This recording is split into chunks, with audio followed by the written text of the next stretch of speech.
તો હલો મિત્રો, સ્વાગત છે તમારું અમારી આ એજ્યુકેશન યુટ્યુબ ચેનલ મિત્રો. ગૌણ સેવા પસંદગી મંડળ દ્વારા લેવાતી હમણાં જે CCEની એક્ઝામ છે એ અત્યાર સુધી રાબેતા મુજબ લેવાતી હતી, પરંતુ એમાં હવે અત્યારે મોટી એક અપડેટ છે. એ જાહેરાત ક્રમાંક 212 એટલે કે જે ગ્રુપ એ અને ગ્રુપ બીની જે એક્ઝામ હતી અત્યાર સુધી લેવાતી હતી એની અંદર એક મોટી અપડેટ એ આવી છે કે મિત્રો આ પરીક્ષા થોડા સમય માટે સ્થગિત રાખવામાં આવી છે.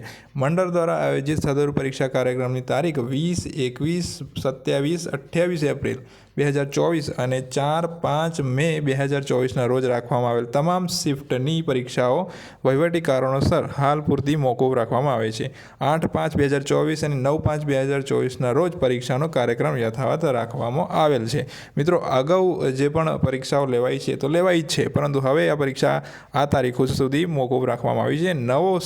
જે મોકૂફ રાખવામાં આવેલી પરીક્ષાની નવી તારીખો ટૂંક સમયમાં પ્રસિદ્ધ કરવામાં આવશે, જેની સંબંધિત ઉમેદવારોએ નોંધ લેવી આથી જણાવવામાં આવે છે. તો મિત્રો, આ એક મહત્ત્વની અપડેટ હતી. જો વિડીયો ગમ્યો હોય તો અચૂકથી વિડીયોને લાઇક કરજો, તમારા મિત્રોને શેર કરજો અને આ ચેનલને ફરીથી જીવંત કરવામાં મદદ કરજો. Thank you.